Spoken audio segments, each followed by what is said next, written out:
Hasta 1188, el gobierno de la ciudad de León, su actividad económica y la desarrollada en su alfoz, así como la justicia en general, estaba regulada por el Fuero de León, que fue firmado en 1017 por el rey Alfonso V. Pero el día 18 de abril de 1188 se abrían en el claustro de San Isidro, en León, las Cortes del Reino bajo el reinado de Alfonso IX. Fue la primera convocatoria de cortes en Europa con representación de todos los estamentos sociales, siendo que por primera vez aparece representado el estamento urbano de las ciudades, lo que en conceptos actuales podemos entender como el pueblo. Esa es la característica que hace resaltar con luz propia esta convocatoria de cortes, ya que con anterioridad a esa fecha era común, ya desde la época visigoda, la convocatoria de concilios que eran nutridos por magnates nobles y clérigos, arzobispos y obispos, señores de la tierra sometidos a la monarquía, que en momentos de especial significación como el Tercer Concilio de Toledo, se sometía a su vez al arbitrio de la Iglesia. En esta ocasión singular, que se señala en las postrimerías del siglo XII, estarán presentes en Cortes los representantes de las ciudades y de las villas, llamados por Alfonso IX en demanda de su apoyo para salvar al reino.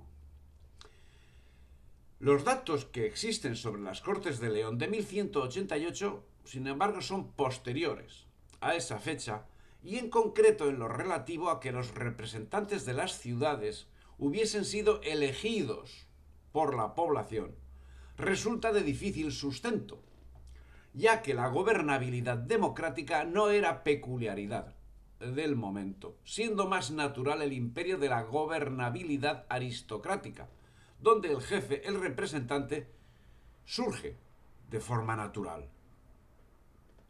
En este sentido, señala Fernando Arbizu que es poco favorable, es poco probable que figurase en el texto original de 1188 que los representantes de las ciudades fuesen electos, circunstancia que no es constatable sino en 1220, aun teniendo en cuenta que los decretos que han llegado hasta nuestros días sí contienen ese dato, circunstancia que aduce pudo producirse a posterioridad, ya que el documento no tiene fecha.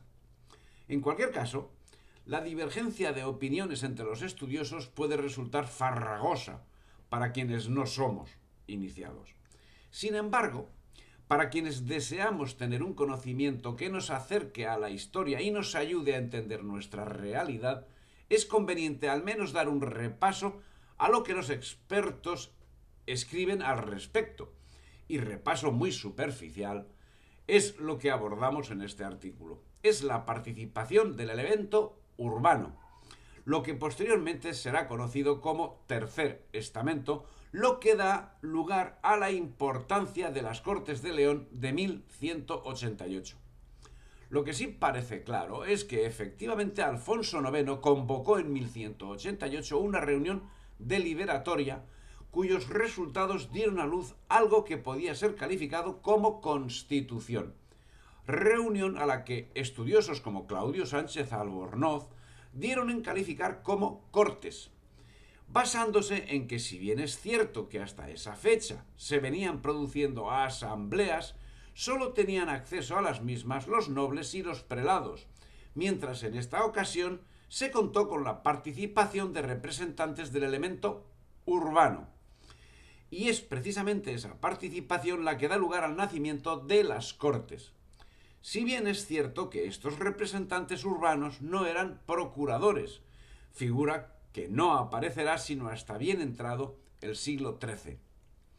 Y la participación de las ciudades tiene efecto en tanto en cuanto las ciudades son importantes elementos institucionales del reino, que serían concebidas como señoríos colectivos, con rango similar al de los señoríos laicos o eclesiásticos.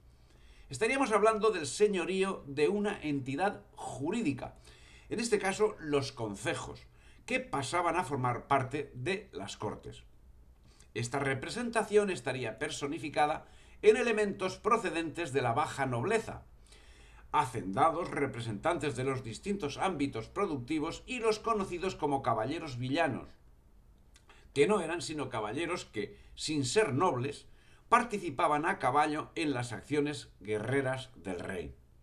Pero en cualquier caso, siendo novedosa la participación de estos elementos sociales en cortes, no es novedosa su presencia también en ámbitos legislativos, y así queda demostrado en la concesión de fueros como el de Benavente, donde fueron obtenidos derechos solicitados por el pueblo, tales como la inmunidad penal doméstica.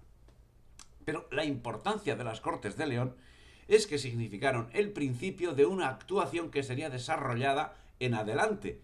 Así que da constancia que las convocatorias a Cortes son realizadas de forma regular a partir de mediados del siglo XIII.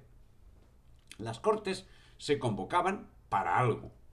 Generalmente el rey pedía algo a los súbditos y los súbditos pedían algo al rey. Y lo determinado era ley.